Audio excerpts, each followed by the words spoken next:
नमस्कार, आर्या न्यूज देख रहे हैं आप और मैं आपके साथ अलका सिंह। बुलेटिन में आपका बहुत बहुत स्वागत है। खबरों की शुरुआत करते हैं।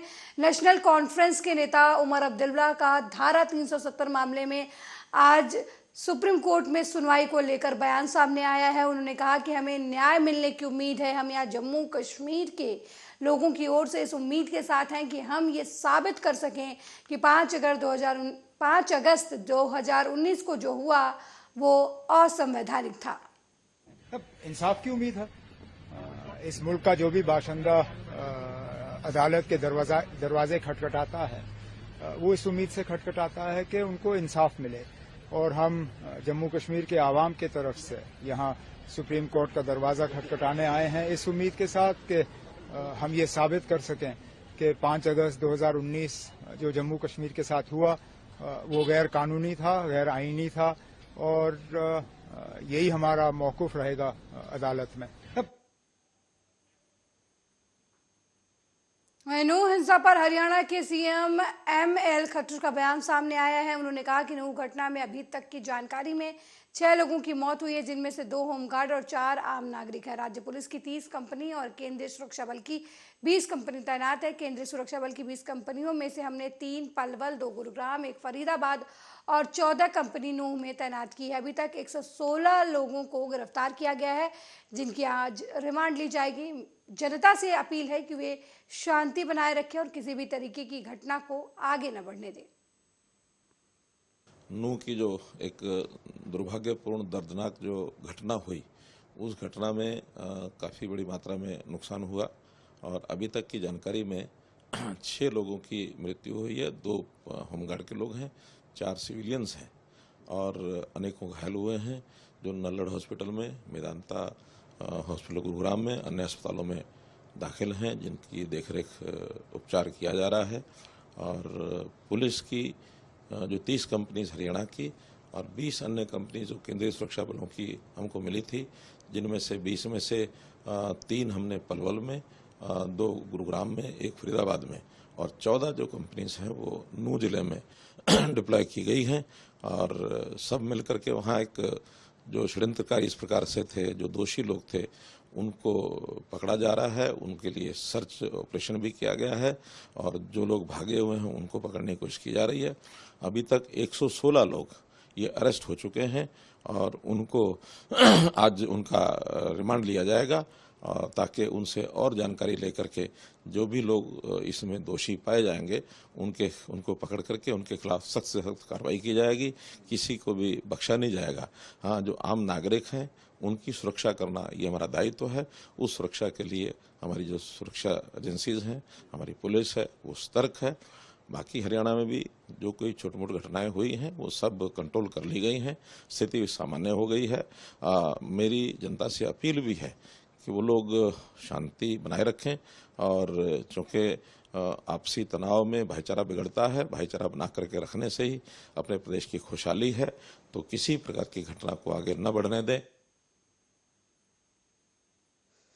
वहीं राजनांदगांव जिले में रक्तदान संगठन के द्वारा हर घर रक्तदान के तहत रक्तदान जागरूकता अभियान चलाया जा रहा है, जिससे मरीजों को इसका लाभ मिल सके। एक नए रक्तदाता तैयार हो जाएं। लोगों के जन्मदिन के अवसर पर रक्तदान किया जाता है। इसी तारतम्यता में यूनुस ब्लड डोनेशन ग्रुप के सदस्यों ने भी जन्मदिन के अवसर पर गेंदा टोला से आकर अपना रक्तदान किया। रक्तदाता हाशिम कुरैशी ने अपने जन्मदिन को रक्तदान कर मनाया। उसके साथ उनके मित्र सतीश साहू और पहला रक्तदान करने वाले देवेंद्र दुबे ने भी सहयोग किया। इस अवसर पर नांदगांव ब्लड बैंक के एडमिन राजेश भाई, रक्त मित्र यूनुस अजनबी, फनेंद्र जैन, शेख यासिन, मेडिकल काउंसलर सहित तमाम लोग मौजूद रहे।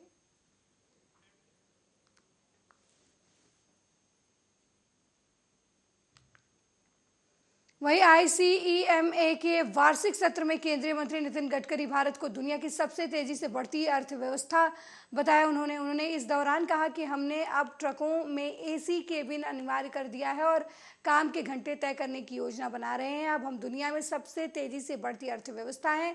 पहले 5 साल में हम ऑटोमोबाइल इंडस्ट्री को 15 लाख करोड़ रुपए का और दुनिया का नंबर 1 मैन्युफैक्चरिंग हब बनाएंगे।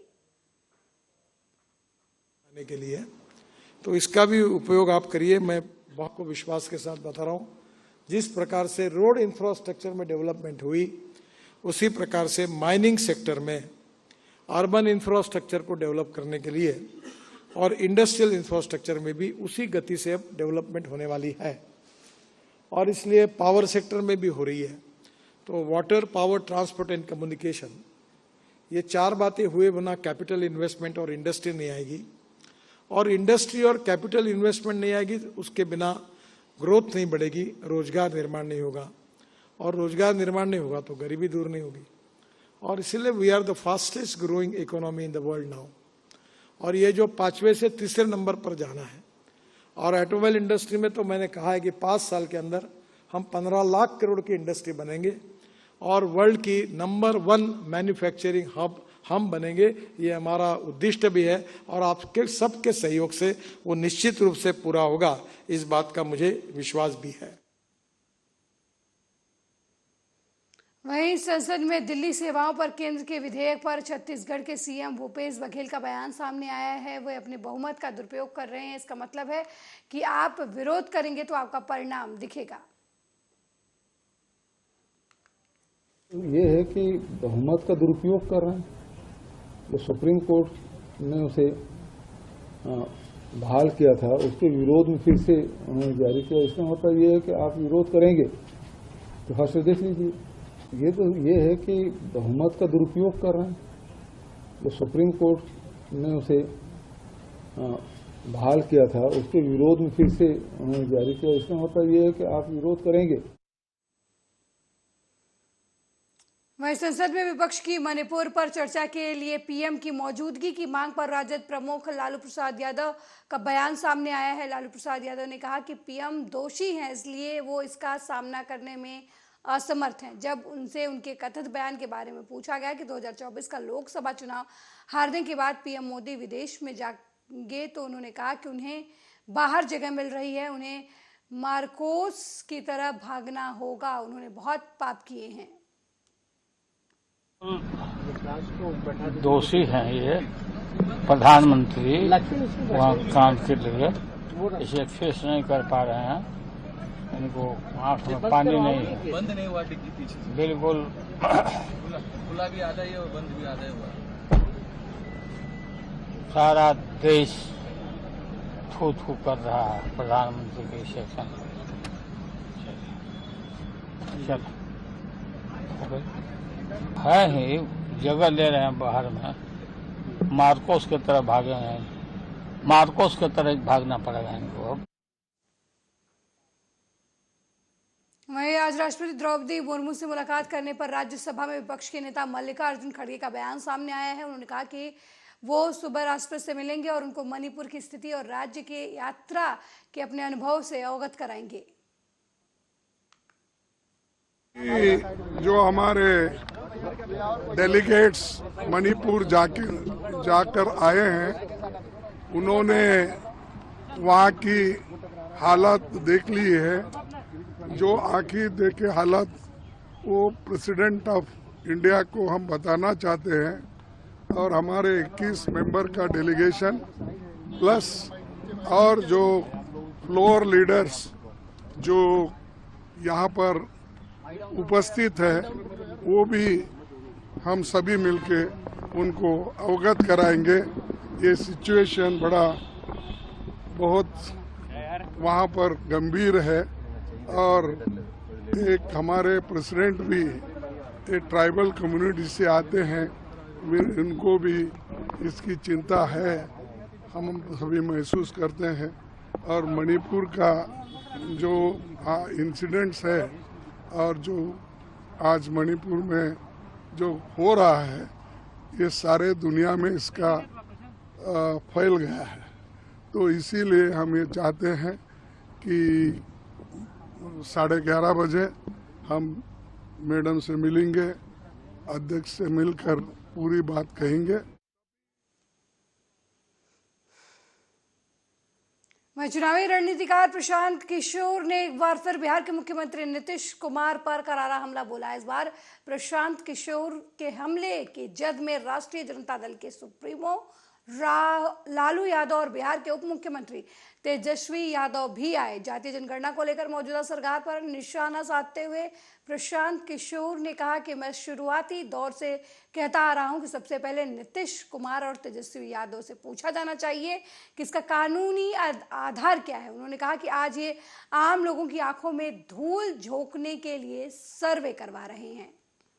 जातीय जनगणना पर मैंने शुरू से मेरा स्टांस रहा है कि हम लोग इसके पक्ष में हैं, लेकिन ये जो लोग इसके पक्ष में हैं उनको पूछना चाहिए नीतीश और तेजस्वी से कि इसका कानूनी आधार क्या है।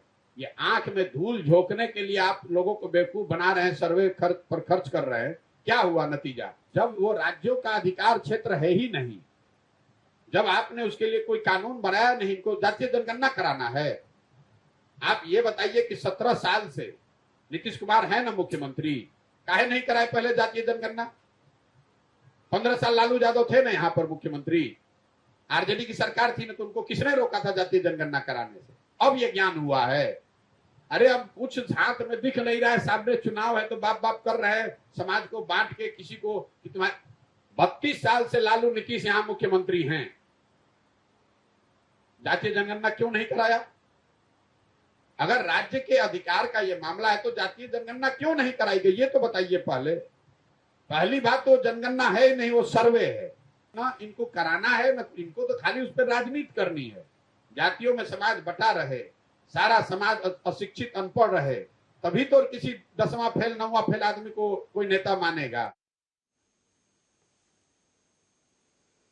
वहीं केंद्रीय मंत्री अनुराग ठाकुर ने विपक्ष पर एक बार फिर निशाना साधा है। उन्होंने आरोप लगाया कि विपक्ष के सांसद चर्चा करने के लिए नहीं आ रहे हैं, वे चर्चा से भाग रहे हैं। उनको जनता, देश से जुड़े मुद्दों को संसद में उठाने के लिए चुना गया है, लेकिन वे शायद सदन को गंभीरता से नहीं लेते। वे मणिपुर तो जा सकते हैं, लेकिन पश्चिम बंगाल, राजस्थान नहीं जाएंगे। मैं इतना कहूंगा विपक्ष के सभी माननीय सांसदों से, आइए चर्चा में भाग लें और जो भी बिल संसद में आ रहे हैं उससे बहुत बड़े बदलाव, जैसे पीछे भी हमने सिनेमाटोग्राफ एक्ट से लेके बाकी बिल पेश किए, वो कई वर्षों से उसका इंतजार था, तो वो भी हुआ तो उससे लाभ मिलेगा। आज भी दिल्ली कैपिटल रीजन के लिए जो बिल पेश होने जा रहा है सर्विसेज से रिलेटेड, वो भी उसमें भाग ले सकते हैं। विरोध करने से कुछ नहीं होगा। जब वो आएंगे, चर्चा में भाग लेंगे, तो जानेंगे कि कैसे ये हमारे अधिकार क्षेत्र में फॉल करता है और इसके आने से क्या क्या होने वाला है। वहीं रायबरेली बिजली विभाग की लापरवाही से दर्दनाक हादसा देखने को मिला है। बिजली की तारों में हुए शॉर्ट सर्किट से तार टूटकर स्वास्थ्यकर्मी पर गिरा, जिसकी चपेट में आने से स्वास्थ्यकर्मी की मौके पर ही मौत हो गई। मामला उचाहर थाना क्षेत्र के कस्बे में स्थित सीएचसी का है, जहां लिपिक के पद पर तैनात संतोष कुमार परिसर में बनी कैंटीन के पास 2 अन्य स्टाफ के साथ बैठकर चाय पी रहे थे। उसी दौरान ऊपर से गुजर रही हाई टेंशन लाइन के तारों में स्पार्किंग होने के कारण तार टूट गया और लिपिक के ऊपर जा गिरा, जिससे प्रवाहित हो रहा करंट उनके पूरे शरीर में उतर गया और इसकी वजह से उनकी दर्दनाक मौत हो गई। दुखद घटना हुई है कल हमारे यहाँ। कल 1 तारीख को रात में 11:02 पे बिजली का तार टूटने से, करंट की चपेट में आने से हमारे बाबू संतोष जोगी जी का देहांत हो गया और संभवतः जो है करंट लगने की वजह से उनकी हृदय गति रुक गई। अब वो बाकी प्रक्रिया के बाद ही पता लगेगा। शव को पोस्टमार्टम के लिए भेजा है। हाँ, शव को पोस्टमार्टम के लिए। वो वहाँ बैठे चाय पी रहे थे, उसके बाद ऊपर इधर फोल्ड हुआ कहीं, फोल्ड होने के बाद तार गिरा, उनके ऊपर गिरा, इतने फिर यहाँ लेके आए, उनकी डेथ हो गई थी। क्या नाम है उनका? उनका शायद नाम है संतोष बाबू।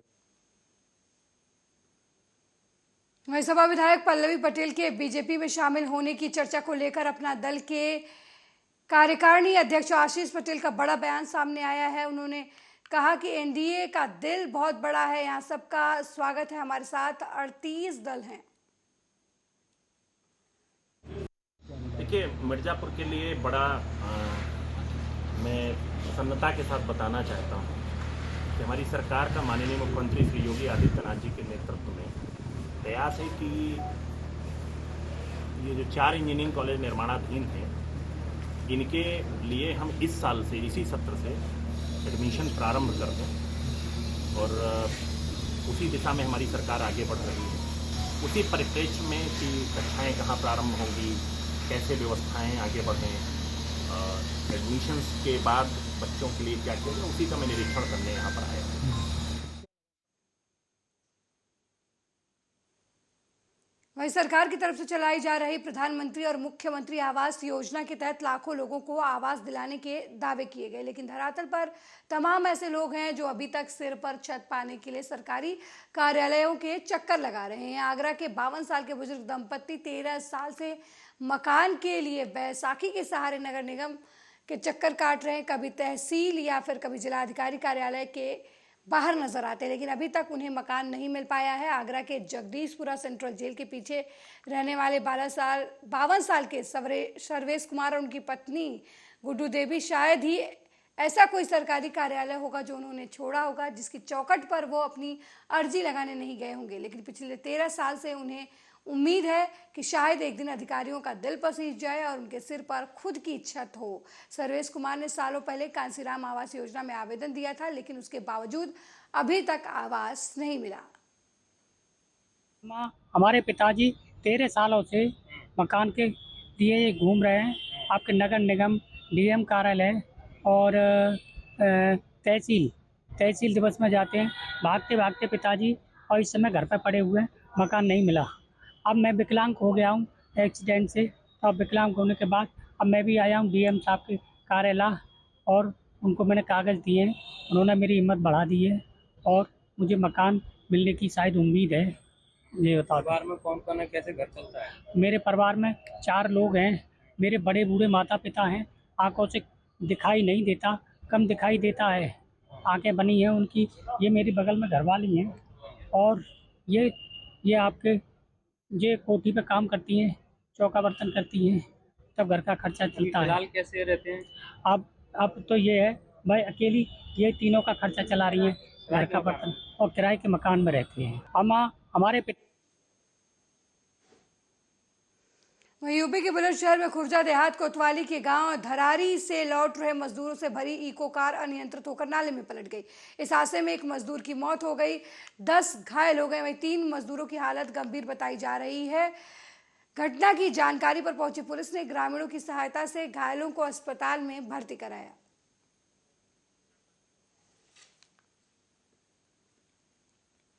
वहीं फिरोजाबाद के शिकोहाबाद में भीषण सड़क हादसा हुआ है, जहां टेम्पो और कार की जोरदार भिड़ंत हो गई। इस दुर्घटना में एक युवक की मौके पर ही मौत हो गई। वहीं हादसे में घायल लोगों को स्थानीय लोगों की मदद से अस्पताल में भर्ती कराया गया है।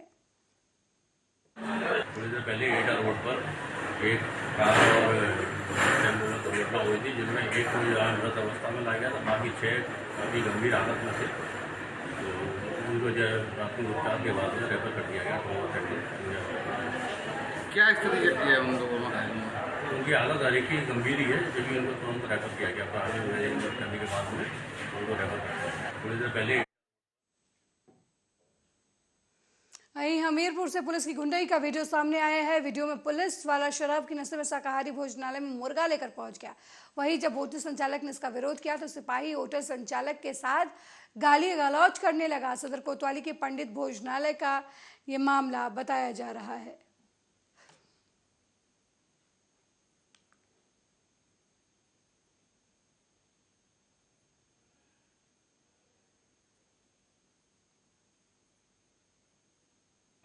उड़ जाओ, रख लो पन्नी में, रख लो, मैं पैक कर लूँ। उड़ जाओ, पन्नी चाहो वहाँ फेंकने बाहर फेंको। नहीं 2 मिनट नहीं हो, 1 मिनट भी नहीं।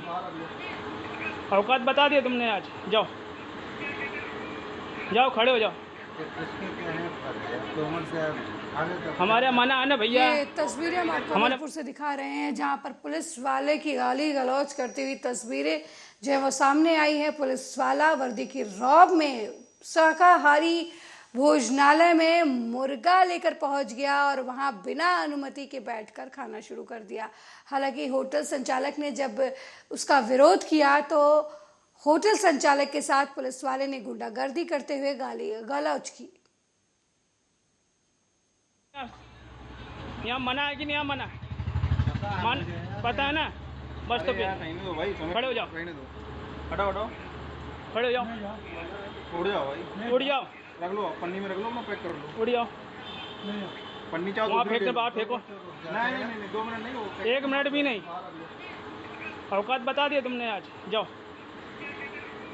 जाओ, खड़े हो जाओ। हमारे मना है ना भैया, हमारे मना है ना, पुलिस वाले हो गए तुम, या गोश्त मटन खा रहे हो हैं?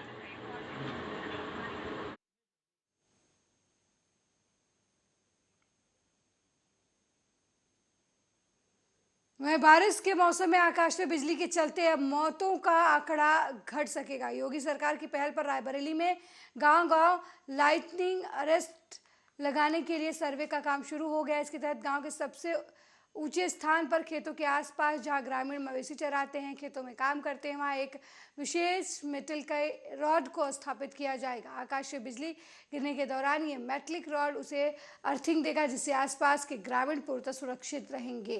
रायबरेली में इस बार दर्जन भर से ज्यादा लोगों की आकाशीय बिजली गिरने की वजह से जान चली गई थी। ऐसे में जिलाधिकारी महाराज श्रीवास्तव ने लाइटनिंग अरेस्ट लगाने से पहले ग्रामीणों को आगाह किया कि वो बारिश के दौरान पेड़ों के नीचे आश्रय न लें।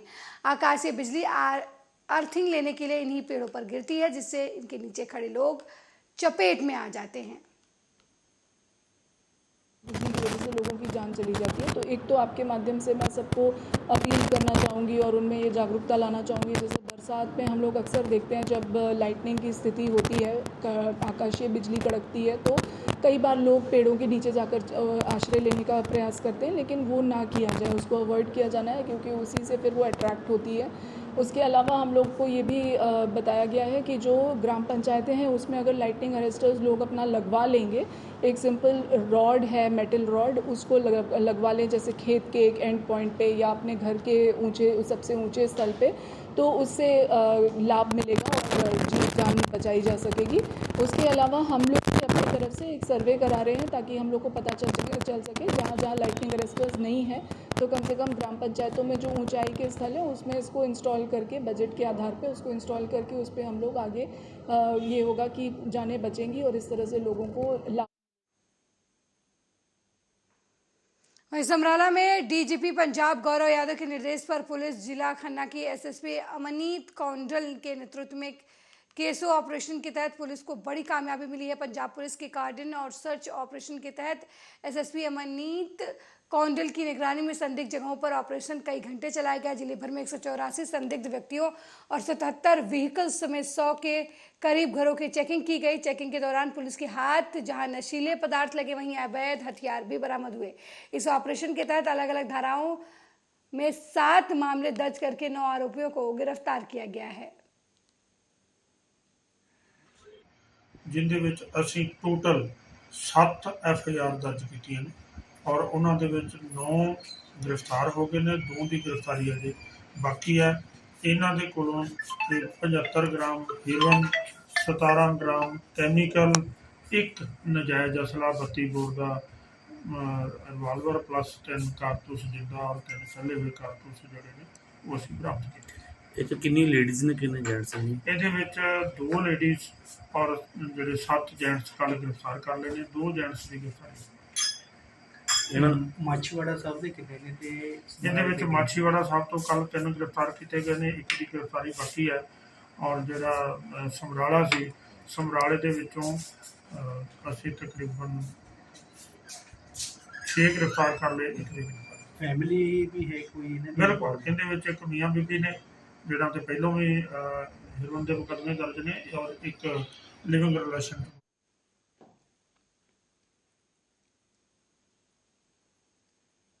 मेरे साथ इस बुलेटिन में फिलहाल इतना ही। देश दुनिया की तमाम खबरों को देखने के लिए देखते रहिए आर्या न्यूज़। नमस्कार।